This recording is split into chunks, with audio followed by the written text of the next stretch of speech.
Hey guys, Mr. Thibodeau here. So let's go ahead and start talking about triangles. All right. Um, Freaking love triangles. I spent all last year or most of last year working teaching geometry to high schoolers. Really enjoyed it. Triangles are a lot of fun. It's just kind of simple math that I enjoy. There's a little bit of a puzzle to it. Okay, so you're doing your mental math, you're doing your problem solving. Then we got some concepts here. This is all stuff you should know, but we'll go over it. Okay, so if the three angles are all together, and each one they're all less than 90, okay, then the triangle is an acute triangle. Okay, if we have an example of this is the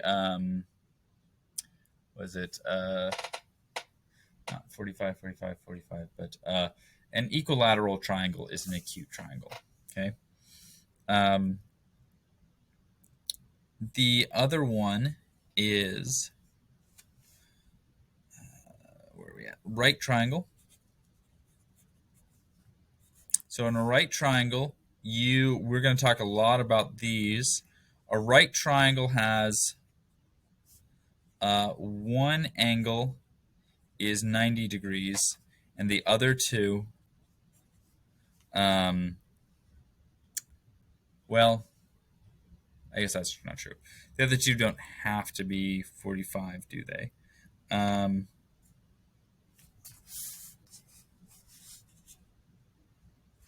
Yeah, no. In many cases, the other two will both be 45, but not always. So I'm not going to, because there's 30/60s and all this stuff. Okay. So as long as you see that square there, it is considered a right triangle, where the one angle is 90 degrees. Okay. And then we have an obtuse triangle,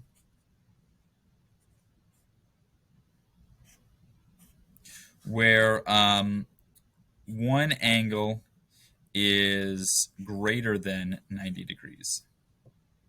Okay. So you have one angle that's greater than 90. You have one angle that equals 90, or an acute where one angle is less than 90. Okay. Now we'll start talking about some of our other triangles. We have an equilateral where all of the equilateral is great because it's very easy to solve anything with it. All the angles are the same, and all of the sides are the same.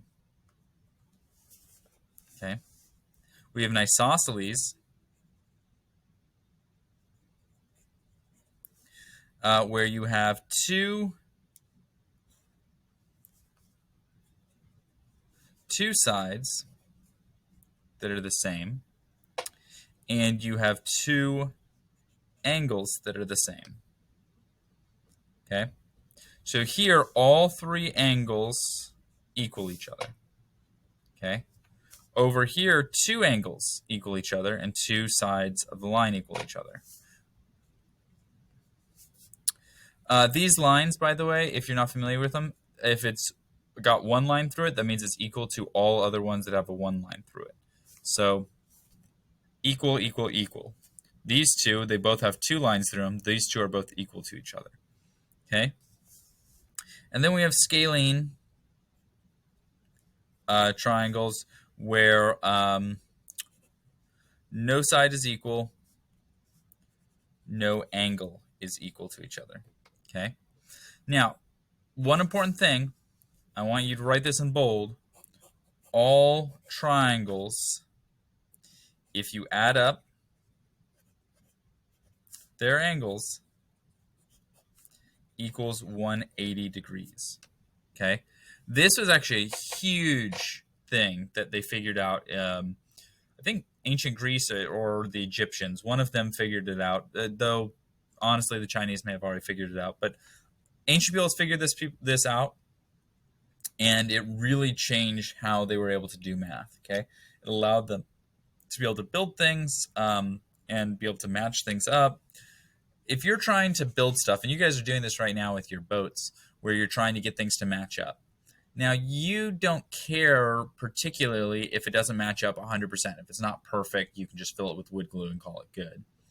The ancient peoples, and when you're building stuff for real, like giant real boats, and you don't want it to sink, it can't just match up partly. It has to match up perfectly.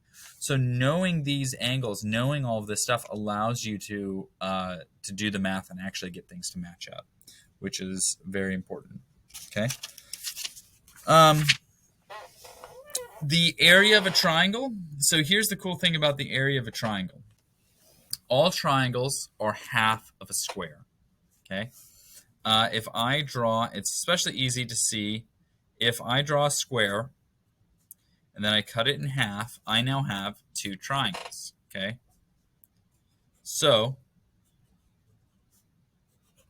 if my area for a square is length times width, well, for the triangle, it's area of length times width divided by 2. This whole length times width, and you divide that by 2. So this is for a square or a rectangle.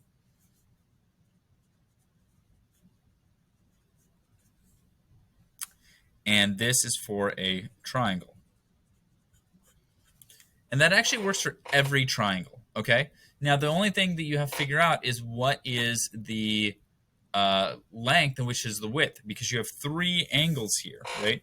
So there's 3 angles, three lines here. Which one is the length? Which one is the width? Well, I'm gonna go ahead. I'm gonna give you another word that I guess it doesn't give you here. Is the hypotenuse. So the hypotenuse is the longest line in a triangle.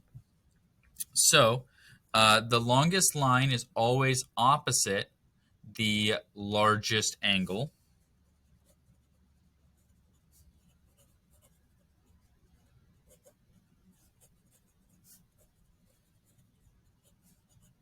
Okay, so what I mean by that is if I draw a triangle, this here is the largest angle, and opposite is my hypotenuse. Okay, if I draw a right triangle, 90 degrees is my largest angle, opposite it is my hypotenuse. Okay, your largest angle is always going to, spread the triangle open larger, and that's going to create the longest side. So your length times your width is your 2 sides that are not your hypotenuse. Okay, so for here on C, 6 is very clearly my largest side. That's my hypotenuse. So 3 and 4 are my length times my width. So I would do 3 times 4 and divide it by 2 to get the area of this triangle. Okay. 5 and 5, they are touching that 90-degree angle, my largest angle. So they must be my length and my width and not my hypotenuse, because my hypotenuse is always opposite of this 90-degree angle. Okay.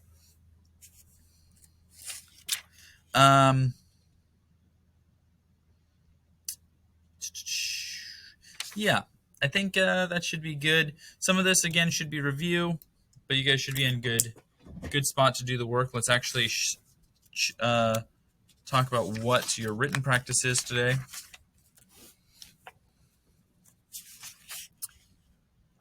Let's do 1 through 8. Now, yeah, we'll do 1 through 9. I actually like 9, so 1 through 9, and then 15 through 20, and we'll call that good. Oh, sorry.